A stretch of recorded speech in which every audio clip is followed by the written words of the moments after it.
Senator Bongbong Marcos, 2 minutes.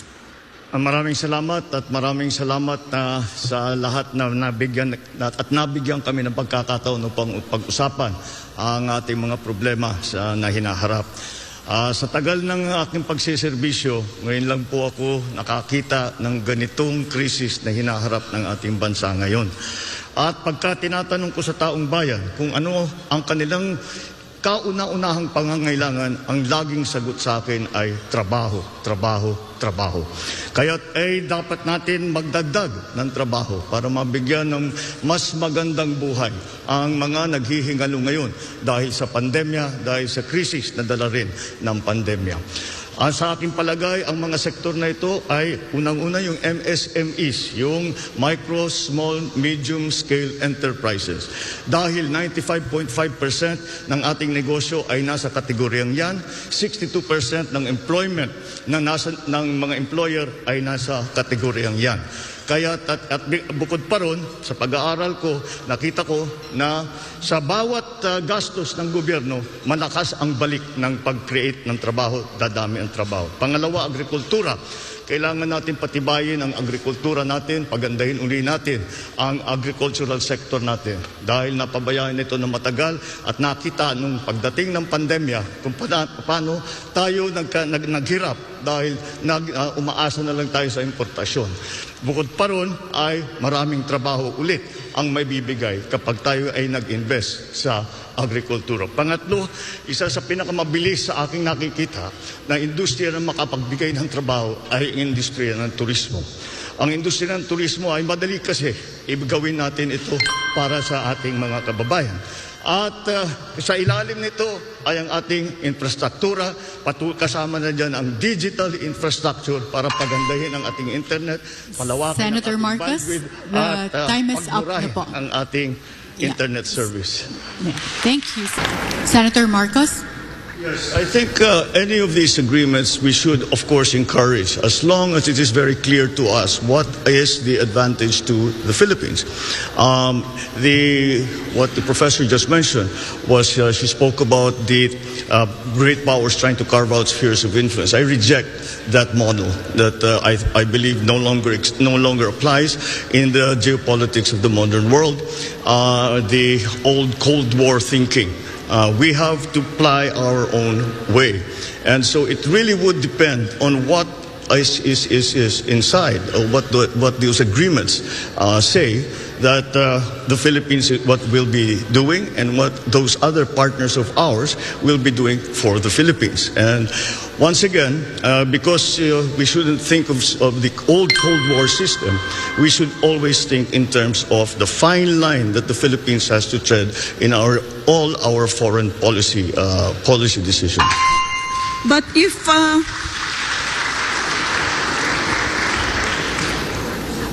Mr. Marcos, if you reject the concept of spheres of influence, does that mean you're going to scuttle the Mutual Defense Treaty when you become President of the Republic? By no means.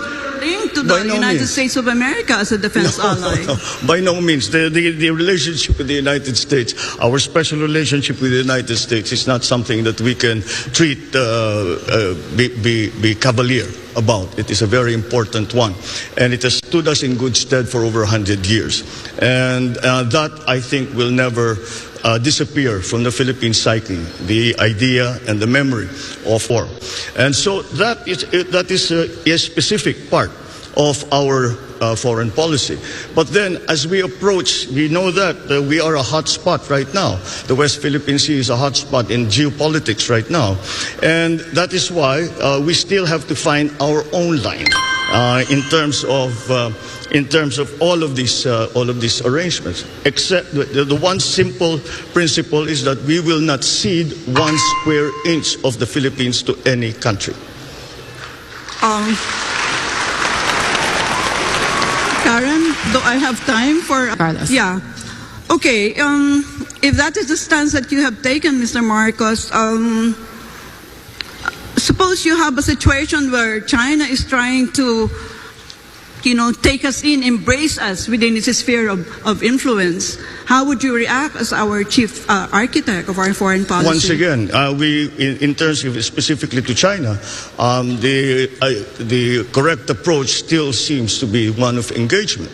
And no matter what the superpowers are trying to do, we have to work in the interest of the Philippines, and we cannot allow ourselves to be part of the foreign policy of any other country. And we have to have our own foreign policy. So again, whatever the superpowers do, we as a highly strategic geographic, are having a highly strategic geographical location in the world, really have to walk that very, very fine line between these great powers who, I always say, these are great powers, we are in between. If they sneeze at the same time, we disappear from the map. And that is something that we always have to keep in mind. Thank you. Calyodi, we'll hear. Palagay, yan ang desisyon ko bilang isang individual. Sa aking palagay ay hindi na kailangan palitan ng batas at nasa sa bawat opisyal na yan kung sila ba ay handa na ilabas ang kanilang salin. At siyempre dadagdag ko kung may kaso na may court order na sasabihin ilabas ang salin, ay kailangan talagang ibigay. Pag na-mandate ng isang talagang ibigay at ipalaman. Sa sarili ko lamang, para maging maliwanag, kapag ako ay susulat muli ng salin, ito ay gagawin kong public information.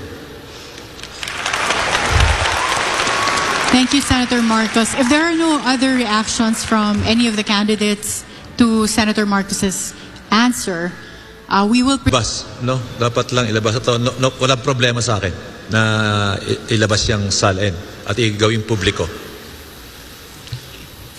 Great. Another straight to the point answer. And of course, Secretary Norberto Gonzales. Okay lang. Okay lang na ilabas yan. Pero, alam mo, siguro medyo dagdagan pa natin ng konti. Kasi meron akong nalalaman na sa ibang bansa, hindi lang SALN ng mga public officials ang ipinopubliko. Public na ipinapublish ang lahat ng income tax returns ng buong sambayanan. Maganda siguro ganoon para pantay. So Karen, follow-up question. Of course. Papayag ka bang i-require ang inyong immediate family, asawa at mga anak na ilabas na magperma ng waiver sa provisions ng RA 1405? Of course. Buong Pilipinas nga gusto kong gumawa niyan eh. Dapat open tayo kung ano ang hinahawakan natin. Para na sa ganun walang duda.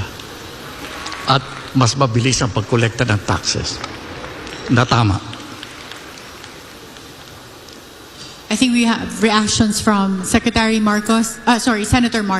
Sa aking palagay, kung sino ang nasas na sinasabing kailangan sumulat ng salin, ay kung nasa sa kanya, kung sila ay maglalabas. Ngayon, ang pamilya ko naman ay siguro hindi dahil pamilya ko kailangan magsulat ng salin at kailangan ilabas. Kaya siguro yung aking sinasabi ay lahat na kung may pamilya man ako na nakaupo, na sumusulat ng salin, ay sa palagay ko handa rin sila na ilabas lahat yan. I also saw Secretary Abella reacting earlier. Sir, yes. No, basically, kung sino kung kailangan, like everybody said, kung sino yung kailangan maglabas, ilalabas, wala naman kagipitan doon. Thank you to our candidates. If there are no more reactions, are there any follow-up questions, Attorney Rolex? No more, Karen. Thank you very much. Thank you. Thank you so much to UP Professor Carita Carlos and Attorney Rolex Suplico. And we've heard from our candidates, SMNI Presidential.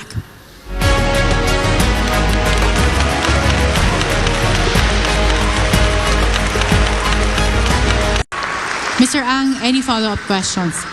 Yes, the question is what specific policies you will adopt. And Senator Marcos, you mentioned in the interview you had with DZRH and the Manila Times earlier that you wanted to use diplomacy over military solutions. I mean, are you changing that policy now? No. And in that same interview, Calyodi was saying that he wanted to make the West Philippine Sea a zone of peace. And now he's talking about possibly escalating the situation in that area. It's undeniably that we have to deal with China. The question is, as president, how will you do it? No, the reason I spoke about the putting a military presence there is so that the government, the Republic of the Philippines, has a presence there to show to China that we are defending what we consider our territorial waters. And that is not for them to go there to fire upon the Chinese vessels, but merely to make their presence felt so that the Chinese know we are aware of what they are doing, we do not agree with what they are doing, and we carry on with our diplomatic back channel, side channel, whatever way we can do to fix the problem and make us have a system so that we no longer have this problem again. Calyodi, you want to... I mentioned that you mentioned you in that question. Tama ka. Talagang ang aking programa talaga ay i-convert itong West Philippine Sea kasi malawak na usapin nito. I-convert itong West Philippine Sea into ay economic zone at hindi war zone. Kaya dapat ito'y mag-coordinate yung lahat ng mga claimants na sa mga teritoryo dito sa South China Sea o West Philippine Sea na magkasundo at magsama-sama hindi para makipaggera sa China, kundi dapat ipakita sa China yung pagkakaisa ng mga bansang ito. At tulad ng sinabi ko kanina, dapat ay obligahin o kausapin yung lahat ng signatory doon sa UNCLOS na may nagkasundo sa ganung patakaran na igalang, irespeto ng China yung kanilang mga pinirmahan. Nasa ganun ay huwag tigilan niya yung kanyang panghaharas o panglalamang dito sa mga bansa dito sa West Philippine Sea. One follow-up question, Karen. Of course, Mr. Ang. This one's directed at first to Secretary Roberto Gonzales, and I'd like you to wear your former hat as Defense Secretary, sir. Yes, there is no doubt that what is being fought over here is fish, isda. No? And so there is also no doubt that the food security of China cannot be at the expense of the food insecurity of the rest of us. Now, let's move away from the pseudo-militaristic perspectives that some of you have noted earlier. And how about thinking about a regional fishing agreement, which is along the lines that Mr. Abella talked about a while back? The reason why I talked about that is, well, there's a personal reason because I'm writing a book on regional fishing agreement. And since any one of you will become the President of the Republic of the Philippines, I was wondering if it is worth writing that book on a regional fishing agreement. Why not? Who wants to take on that question and statement if first? I may, Senator Marcos. I beg to differ that this is about fish. It is not about fish, in my view. It is about territorial waters, and that when we have these 200 Chinese boats coming and blocking our fishermen, it is to assert their claim that this is part of their territorial water. And that is why you cannot separate the problems that we're having with the fishermen from the larger problem that we are having in our conflicting claims with China, and for that matter, for other countries in Asia. And that's why we have to look at it as maybe an opening. I always mention this, that we have to try every single way that we can. And I remind everyone that China and the United States came together because of ping pong. And who would have thought that that's where it would start? Who knows where our coming together will start? But isn't that related, Mr. Marcos, to my earlier question about the Quad? You know, if you have a whole array of, militia there, wanting to take over the whole of the contested South China Sea, shouldn't you lean on the Quad as a collective security arrangement? No, because that is a military solution, and that proposes a military solution. And I do not think we want a military solution because we simply do not want a war. I do not think China wants a war. I do not think the United States wants a war. The Philippines certainly does not want a war. Well, but Mr. Gonzales just said that China only recognizes naked power. So what are we talking about? I don't think that is the method for us to come to an agreement with the People's Republic of China. There are three ways to gain territory. One is upon agreement with arbitration by an international body, agreement of two or more parties. Number two is war. And number three is bilateral agreement. We're left only, I think, with bilateral agreement, and that's what we should pursue. Thank you.